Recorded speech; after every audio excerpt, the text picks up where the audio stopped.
Peter Greste was one of 4 Al Jazeera personnel detained by Egyptian state security overnight. The news network is demanding their immediate release. I just cannot understand why anybody could imagine that he could be a terrorist. If I focus on Peter's situation, where he is and the conditions that he's living in, it's, you know, it'd break your heart. These protesters are making it very clear just how determined they are to continue to defy the government. You know, you name the hotspots that have occurred in the last 10 or 15 years, and he's generally been there at some stage, you know. Peter Greste, Al Jazeera, Cairo. This is the tale of 2 brothers, journalist Peter Greste, who's behind bars in Cairo, and his younger brother Andrew, making a mercy dash to Egypt to try and help. And he thought that it was a fairly mundane posting that would be fairly quiet over the Christmas period, so little did he know he became the main story there, yeah.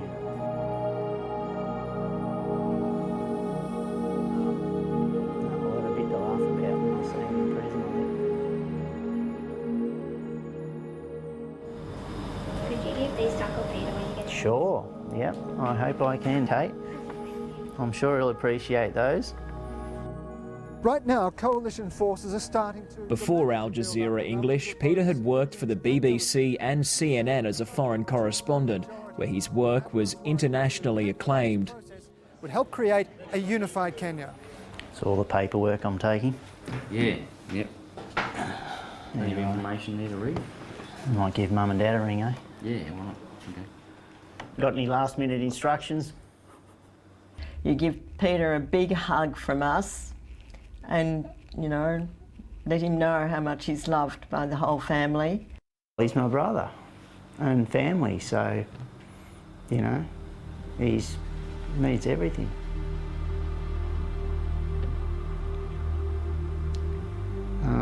And, you know, we'd drop anything for family.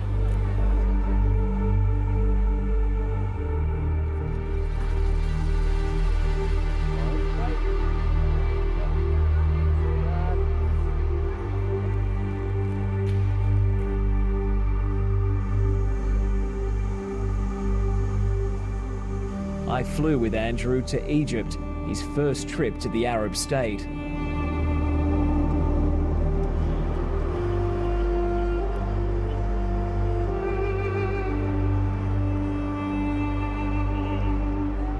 When I landed in the airport, thinking, well, this is the city where it all went down, you know.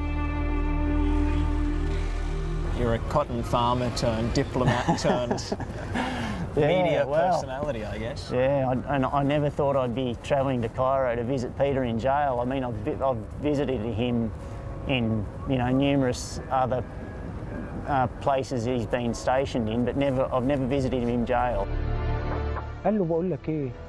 His arrest was announced to Egyptians like this. State TV broadcast this video, complete with ominous music. It shows Peter and his colleague Mohammed being questioned and then detained in their Cairo hotel room. You can read Arabic? You can read Arabic or... Then find someone who can interpret from you.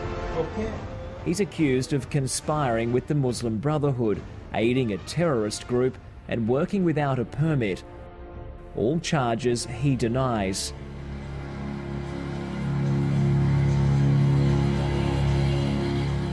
Peter's locked up here in Cairo's notorious Tora prison.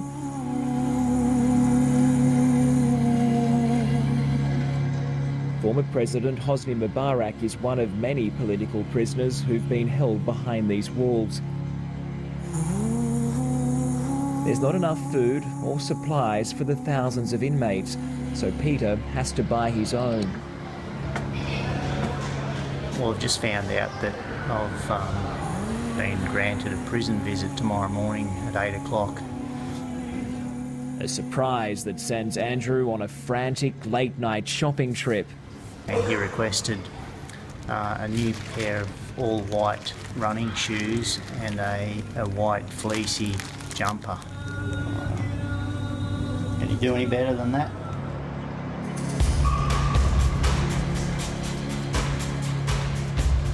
Yeah, these are the things that I'm taking into the prison today. I've just got a blank notebook and pen there. I mean, I'll try my luck with that. I don't know how I'll go.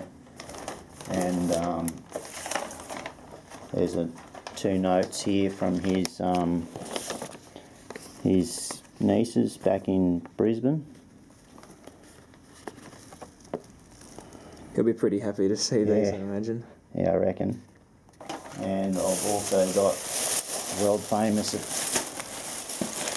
Australian Tin Tams.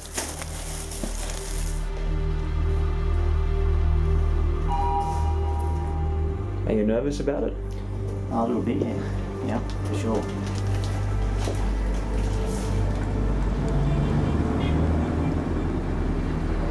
I'm sure it's going to be confronting. I think I'm prepared for that.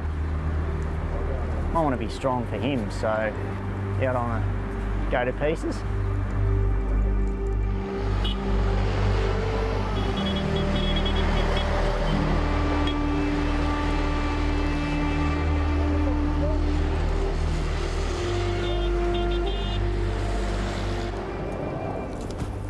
Hi, mate. How did it go? Oh, hell. It was pretty full on. Yeah, it was. They didn't allow those 2 letters, those 2 little, you know, the notes that. No. And I said, look, mate, they're from a 7 and a 10-year-old girl. There's nothing. And he said, no, that's just the rule. He's only allowed out 1 hour a day. He's in the cell with his 2 other colleagues. There's a couple of tanks, guys with, some guns everywhere, and he reassured me that he's holding up, emotionally, physically, mentally, they're doing fine. They'll come out of this as they went in. There are these blue prison vans driving in and out of the place, and it's just like I was on a movie set.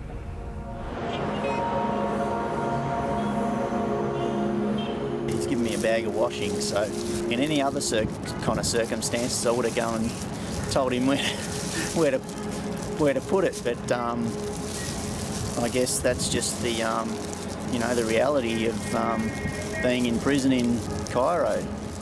The issue of freedom of speech in Egypt is under the spotlight. The reality of having a brother behind bars for years is not one Andrew wants to consider, so he's hard at work spreading the message of his brother's plight. I'm not an expert in international law or diplomacy or media or anything like that, so all of it's a bit nerve-wracking. And the police? This is the accusations against them. His Egyptian lawyers are arguing police have no case against Peter. They say key facts in the evidence brief are wrong. His age, 57, Australian nationality. 57? Yeah. He's not 57. Yeah. Of course I'm missing home. I'd rather be over here on different circumstances, that's for sure. It definitely hasn't been a holiday. Media and cameras are a big problem at courts in Egypt at the moment. In fact, we've had to get not 1 but 2 pieces of paper in order just to get inside. And what we're hearing now from the camera crews who are waiting for us to arrive is that the police and military aren't allowing them to do any filming at all, even though they've got these permits. So it could be quite a chaotic scene waiting for Andrew when he pulls up outside court.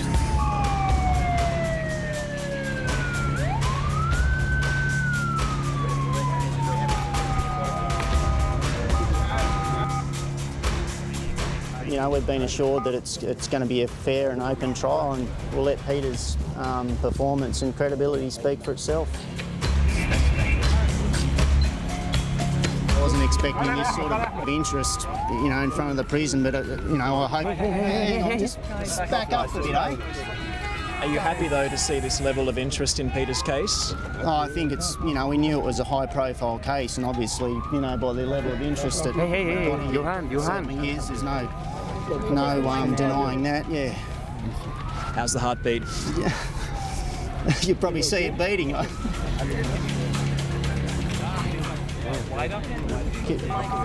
Can I just get a bottle of water or something? I'm just... Rami, can you get some water? Can you get a bottle of water for Andrew? Amidst all the chaos at court, a moment for Andrew to meet the family of his brother's co-accused and Al Jazeera colleagues. He came especially for Australia, from Australia. We are really waiting for you because we feel uneasy for Peter all the time.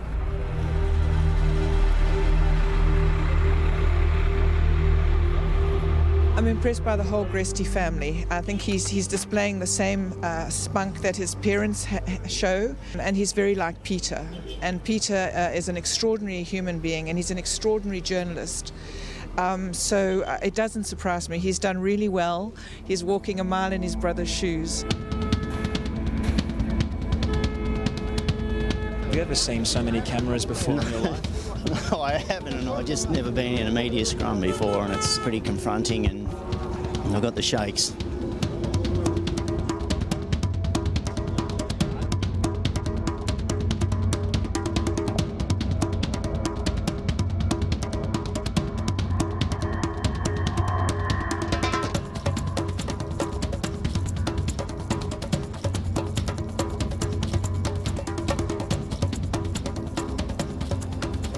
Seeing him in prison white in a cage must have been a pretty overwhelming moment. It was shocking, you know, how you expect animals to be treated. I mean, a lot of that yelling and shouting was after I got marched down in front of the bench. I was worried for a minute there we might have had two Grestes in detention. I was worried as well. He didn't have a translator. The only thing I could think of was, you know, write him a note, held it up, and then next thing I know, I'm surrounded by court officials and police. Apparently I potentially was in contempt of court and could have been detained. Anyway, I got through it.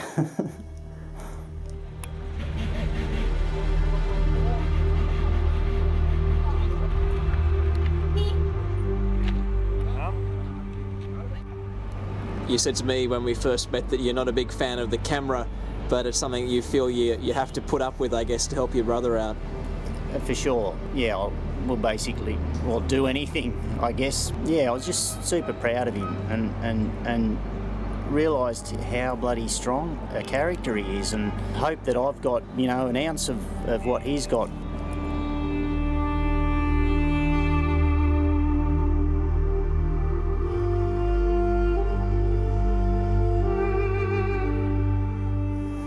A couple of times when I've almost broke me, I guess. I've had a little moment to myself.